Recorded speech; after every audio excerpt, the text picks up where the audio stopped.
Hey everyone, I'm Cameron, and this is Jaden. Hello. Today we're going to be doing a video just about a week in cubing. So this was supposed to be filmed last week, but I decided to go out on vacation for the first time in however many months, and then I come back super sick with the flu. So here we are, doing it now. All right. So what's new in cubing while I've been gone? Well, there's been a couple of new world records. So Pyraminx average was just broken by Ezra Shear. It's a 1.45 average, so he dropped it by, I believe, 0.1. That's crazy. It's crazy how fast these records are getting at this point, because I feel like, like some of these events, like 2x2, for example, it's like, at one point, I don't know. I don't know how lucky the scramble could be, or right. How much better the hardware could be. Because they have like the certain move count you have to hit. Like 2x2s, it has to be at least 4 moves for it to be like an official solve, essentially. So if you get a 3 mover, it doesn't count. So like, I guess the question is like, what's the human limit for executing 4 moves, you know? And can someone do that in a competition with nerves? Yeah, I mean, I feel like that the hardware is also really good at this point. Yeah, 2x2 I feel is like, I feel like we're closing in almost on like perfection for 2x2, because there's only so much you can do from here. Well, and that's kind of what I was thinking is like, at one point, I mean, I'm sure there's going to be room for, I was going to say like, it seems like we're closing on perfection, but then again, I thought that way when we had the Diane Zanchi. Right, yeah. So it's, I don't know. It'll be interesting to see. But so with the Pyraminx world record, and wasn't there a blindfold world record too? There was 2 of them. So there was Charlie Eggins, who broke the 3-blind single world record. It's a 12, got my notes here, a 12.1. And that was, I believe, at Oceanics Championships. And absolutely crazy, because I mean, he's young. Yeah, Charlie is awesome. That's once again, I just go back to my old days of like, I mean, the world record was 12 seconds for 3x3 speed solve. Right. Which, I mean, I guess at one point, like, of course, like all records start somewhere. But I feel like with like running, for example, I mean, I'm not at all up to date on my marathon or Olympic records, but like, let's just say, like, for example, some world record for some event for running was like 20 seconds. Like, the humans can naturally already run pretty quick without a lot of training. So I feel like the baseline is like a lot lower for running. Whereas with cubing, wait, am I getting this all backwards? With cubing, like the hardware and the methods back then, you could be really fast at cubing and be like maxing out your hardware, maxing out your method. Right. At my point, you're maxing out your resources is what I'm trying to say. Right. And so like, it's crazy that back then, I think it was like 12.6 something from Tyson Mao. And now we're doing blindfold records. Right. And less than that time. Right. So like essentially just being like at peak performance for, let's say, running and cubing. You could be at peak performance, but I feel like running essentially had better hardware a lot earlier on. Because, I mean, it is, for the most part, I mean, there is, like, new training methods and stuff, but primarily, like, a lot of people think shoes, essentially. Like, there's only so much you can do with shoes, but with cubing hardware back in the day, there was a lot of improvements to be made. I mean, if you take a look at, like, the DIY kits and stuff versus, literally any flagship cube of today, there's a huge difference. We have magnets, most of the time adjustable. We have maglev, we can change the tension settings and the spring compression at the same time. There's all sorts of new features. And I mean, like, I didn't even think, like, when we first got magnets in cubes, I thought, oh, this is it, we peaked. Like, there is nowhere going up from here. And then we ended up getting adjustable magnets, we have dual adjustments and all that. Well, it's funny too, because I believe it was Moyu was the first company to put magnets into a Scube. Okay. Oh, instead of ball bearings, right? And it's funny how, like, that was good, but it wasn't really, like, revolutionary. Right. But then when Chris put the magnets into a 3x3, which I guess just no one really thought. Right. Because, like, the Scube had the ball bearing system already, so the magnets kind of replaced that. But the 3x3s never had a ball bearing system. Right. So no one really thought, I guess, that, oh, we need to put magnets into a cube. But it makes sense. It's such like, in a way, it's such a simple concept. Right. That just like someone just had to do it, I guess. Right. But yeah, it is crazy how, I mean, first black plastic cubes with stickers were like phasing out. Right. We actually did a video on that. Stats that talk about the sales numbers of black plastic and circular. So if you could throw that on screen. Oh yeah. Yeah, you can check that out. And then now it's the non-magnetic cubes. Like if you're a cubing manufacturer and you're making a product that's meant to be like a flagship, let's just say 2 through 7, and it's not magnetic, like why even make it? Right. Especially if you're trying to sell it as maybe not necessarily a flagship, but it could be like a budget option. Because like, I mean, a perfect example, and I feel like this is what everyone kind of leans back onto, is the RS3M 2020.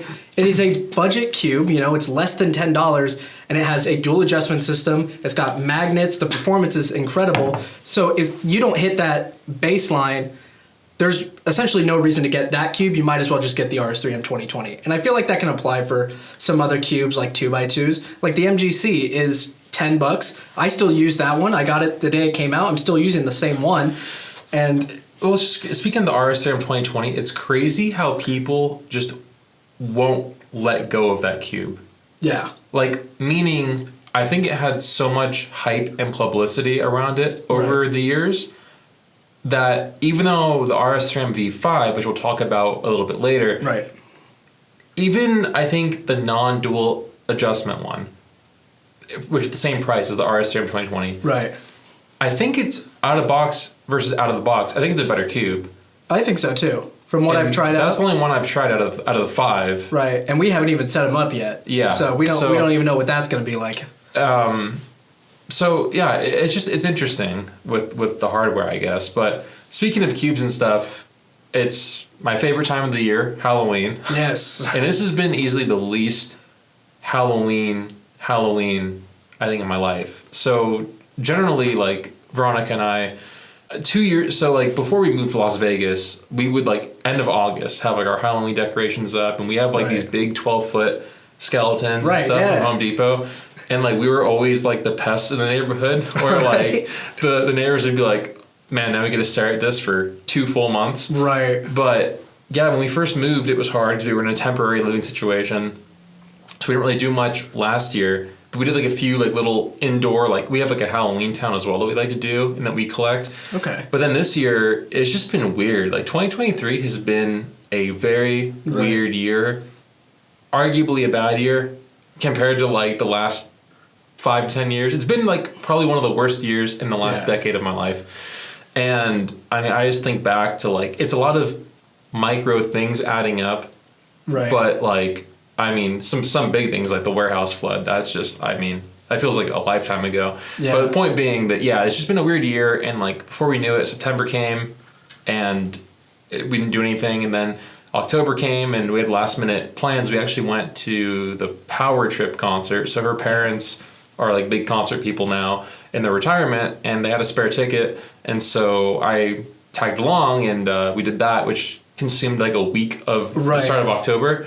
And then, of course, being at a festival with 80,000 people, we all got really sick. Right. Luckily, it wasn't COVID, but it was a pretty nasty flu that I'm like just now pretty much over. But yeah, it's just been a weird year, and we just don't really have like, we're in a new living situation again. It's just like a lot of weird stuff. Yeah. So it's kind of sad, but at least we have the Halloween cube, which I say this every year, all the time, but it's like I always stress out, like, how are we going to make something that's good and cool and like worth purchasing? Right. And new. Yeah. And I have to give Elisa credit. She really I've just been like in a mental funk this year, and she knocked it out of the park with that design. Yeah. So it's like that cool, it's like the cool Reaper. We did the custom made cube, which lots of people always ask what the cube is. And it's like, it's literally just like a generic cube design that we have manufactured. It's not like a Guanlong, similar, but it's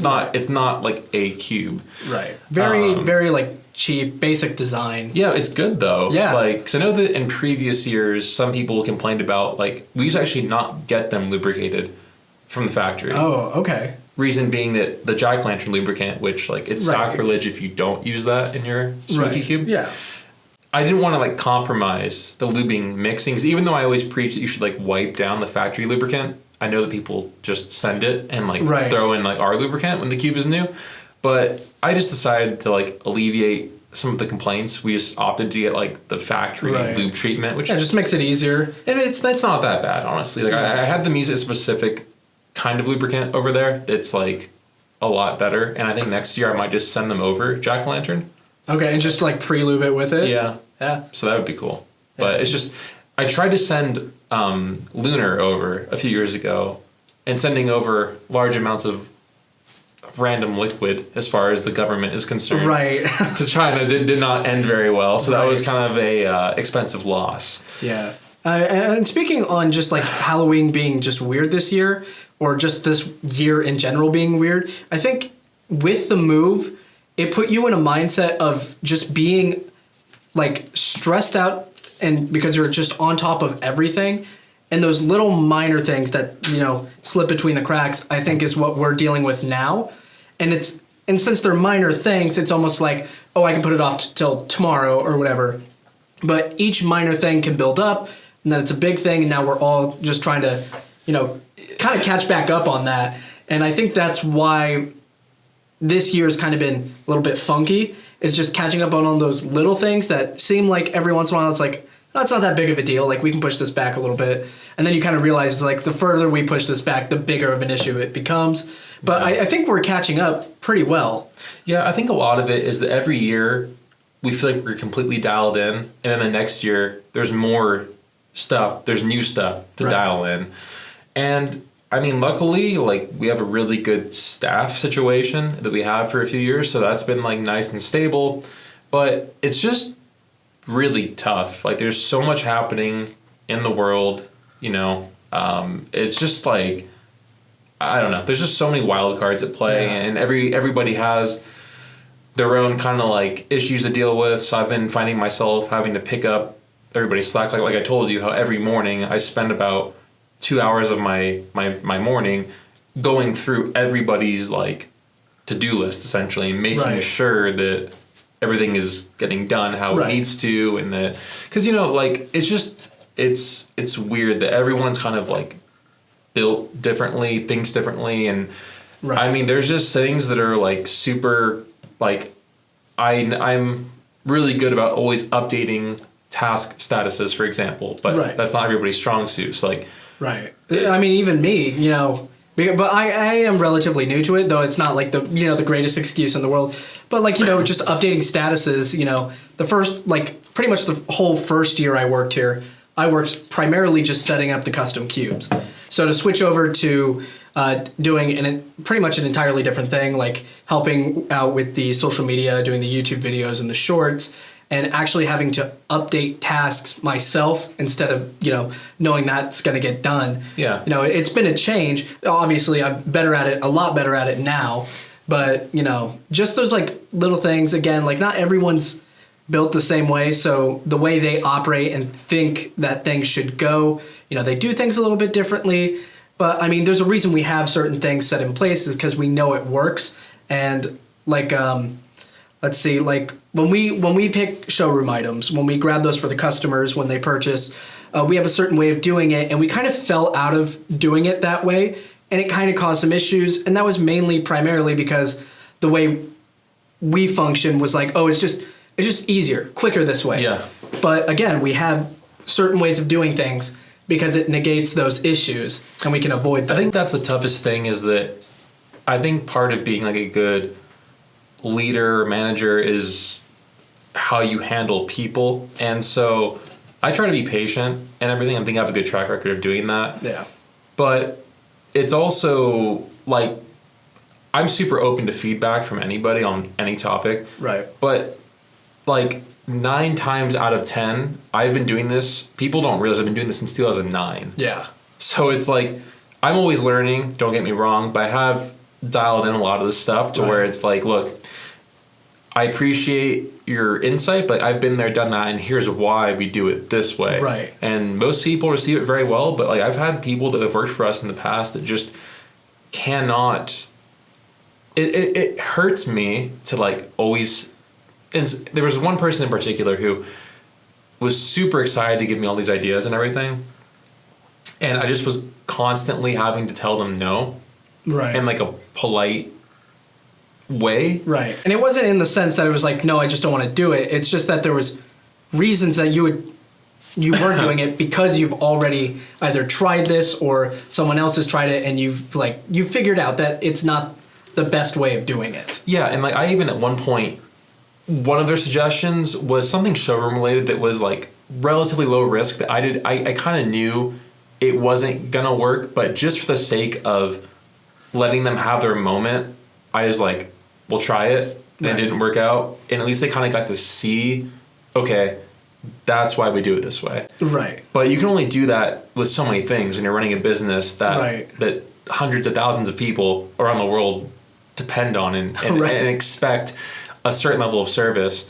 And so it's just really interesting. I guess I still have a hard time. Like, I just always wonder, like, with this whole cubing thing, I never thought I would be 28, 29 in February, which is so crazy to say.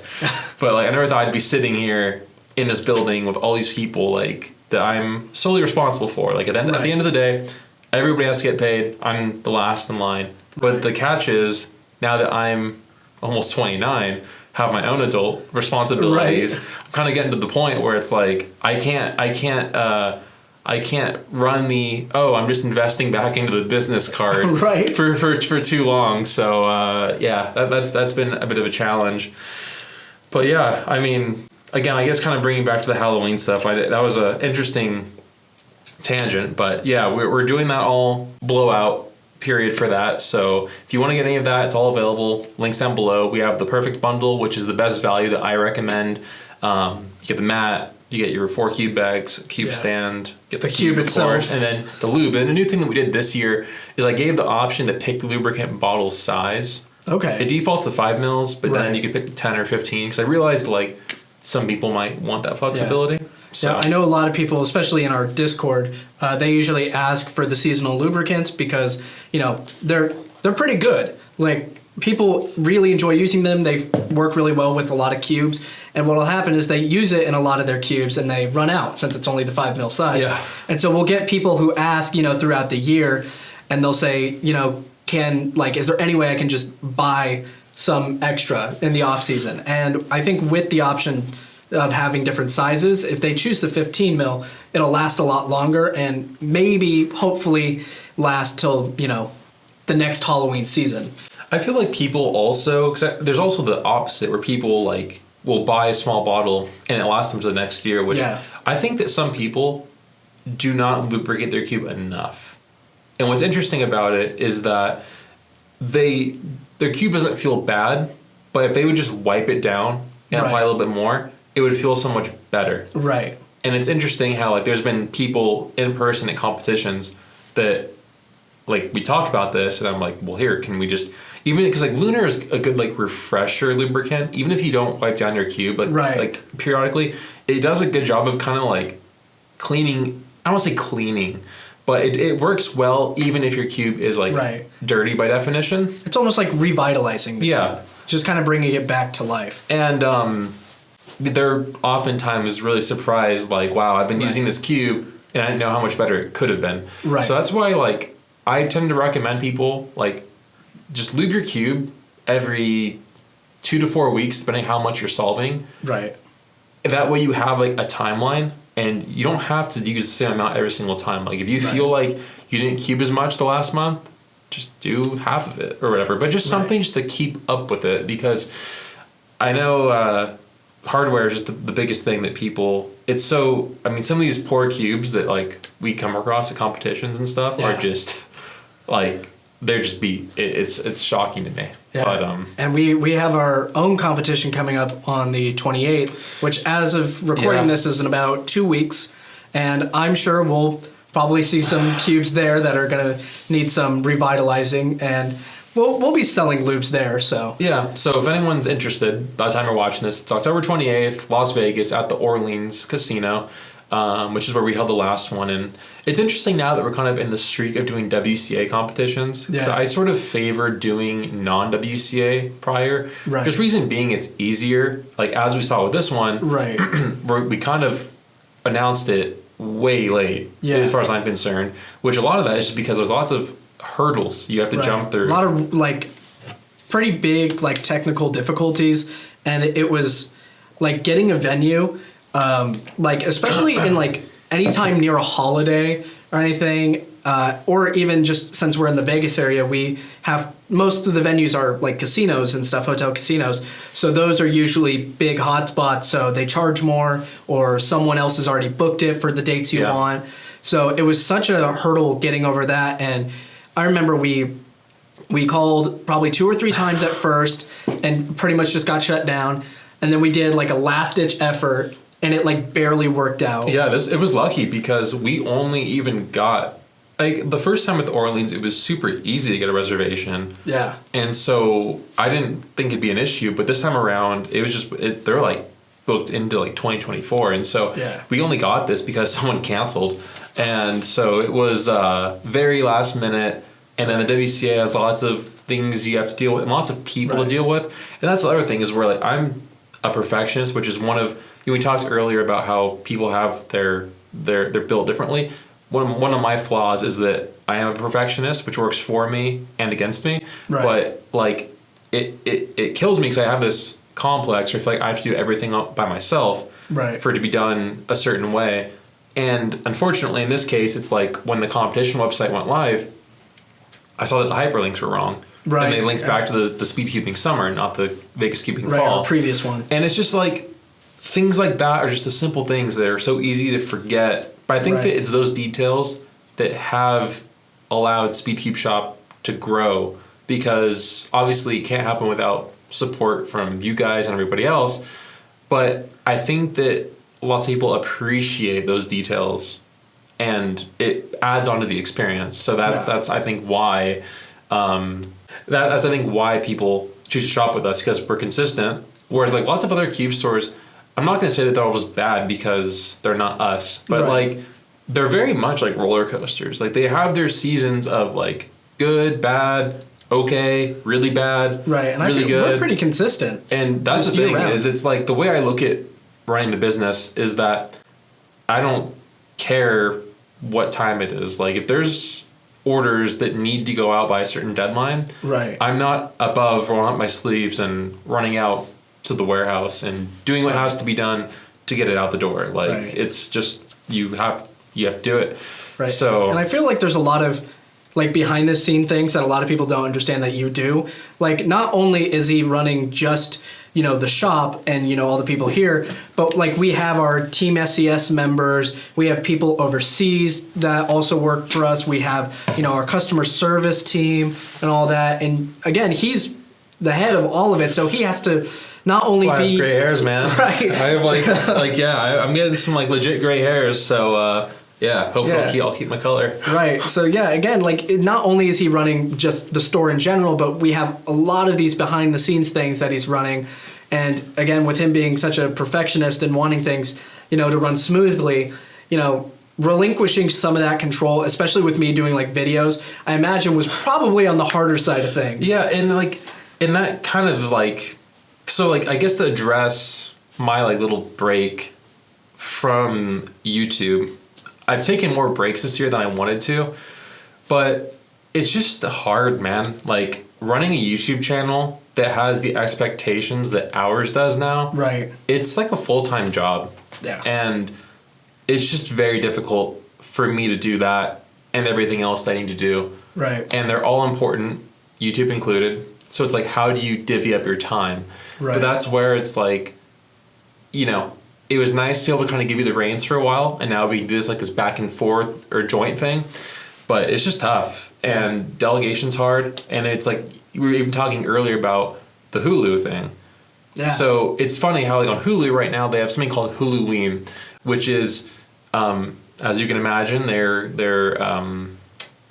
curation of Halloween movies, and they divide them in the categories of scary, very scary, very, very scary, which it might sound like a joke, but it's actually, I think, somewhat important because, like, if you're like a weenie baby and you don't want to watch a very, very scary movie, it's important that they're categorized correctly. Right. And you can kind of ease into it or whatever. And so, like, I noticed that on each poster for each category, right, they had little thumbnails of each movie that was contained. And, like, Chapter 2 was on very, very scary. And I'm like, I watched that. And it was scary, but, like, I got through it without nightmares.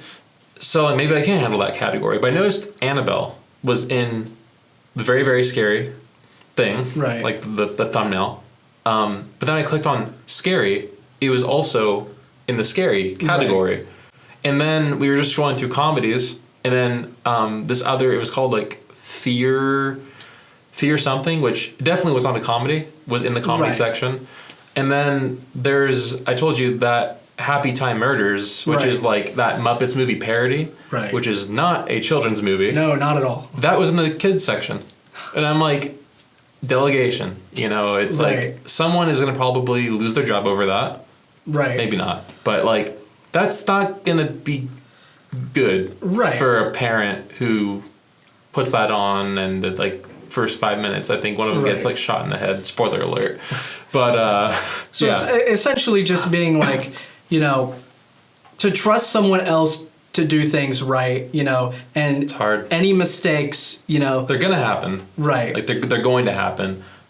It's just trying, like, the goal for me is to try to eliminate the chances of a mistake happening. Right. And then when they do happen, the fallout is gonna be as minimal as possible. Right. And hopefully, I mean, you guys will know. Hopefully, I haven't made any, like, drastic mistakes on any videos that I've done. I know there's been a few, for sure, but, you know, I don't think anything that's been, like, you know. Well, videos are stressful, crazy. And that's another thing is why I need, like, the mental vacation from doing the reviews, is that you have to make sure the information's correct. Yeah. And it doesn't sound that difficult, but, like, if you speak out of turn, you say something that's wrong. Right. Or even if your opinion is wrong, right, you will, like, people come for you. Yeah. And it's just, like, people look to me specifically with an expectation, and it's just, it's a lot of mental stress. Yeah. So. Yeah, and getting things wrong, like, I believe it was the GAN 14 video. Yeah, it was a GAN 14 video, and I was talking about the magnet rods. And the reason I had this all, like, mixed up in my head was because we also had the GAN 12 UI that was in, and I was looking at the GAN 12 UI, like, little kind of adjustment pamphlet, and it didn't say, like, which rods were stronger.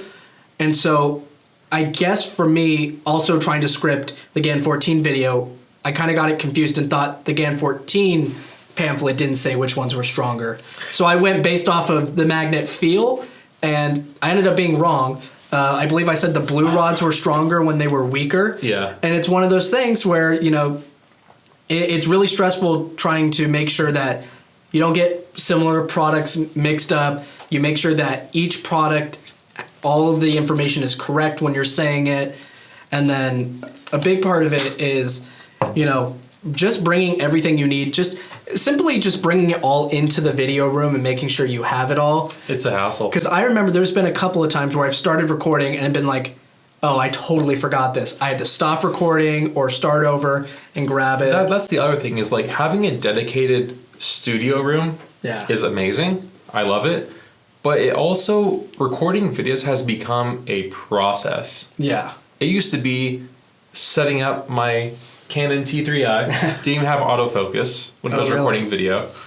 And I would just set that thing up on a tripod, talk, upload. That's it. Yeah, like, I mean, I've looked at some of the old SpeedCubeShop, like, reviews and stuff. Like, there's one, I think you're just in your house, it's like Christmas time, and all you have is just like a white table, your camera's just kind of set up at an angle. Yeah, most of them are on the CamKeeper channel, which... yeah, most of them are on there, but yeah, like the SpeedCubeShop ones, I used to just not even talk because I, like, had this whole idea that, like, it would just be distracting and people don't want to hear me and just, like, they just want to see the cube and hear it. Right. But that was kind of dumb. So we've moved on. We've learned. Yeah. But speaking of moving on, I think we move on from this episode, because we are going to get locked out of the office here pretty soon.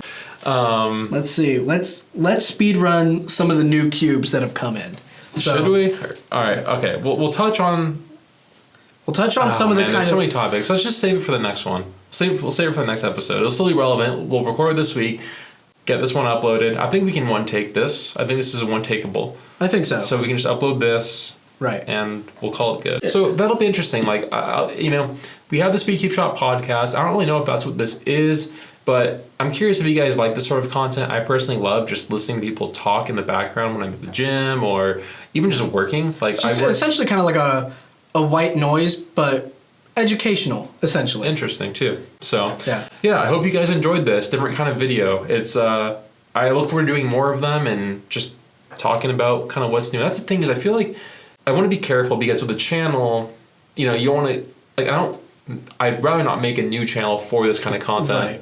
But I also don't want to keep shoving it in the faces of our subscribers if they don't want to watch it. Right. Well, so it's tough. So we'll upload it. See how it does. See how it goes. Let us know if you like it, you don't like it. Should have been a separate channel. If you made it this far, that's awesome. You could use a discount code YouTube at SpeedCubeShop.com. Pick up that Halloween bundle. And there's some new products that we'll be covering in the next episode. So hopefully you guys enjoyed. Thanks for hanging out with us while we got to chat. And we'll see you on the next one. Yep. And then one last thing. The second blindfolded world record, which we totally forgot to touch on. Oh, yeah. Stanley Chappell, 5 blind single, 2 minutes, 10 seconds. Absolutely crazy. It just happened, I believe, a few days ago as we're recording this. And fun fact, if you can solve a 5x5 blindfolded in 30 minutes or less, you're automatically top 100. That's it. That's all I wanted to say. I want to get that in there. All right. Thanks for watching, guys. Bye. All right.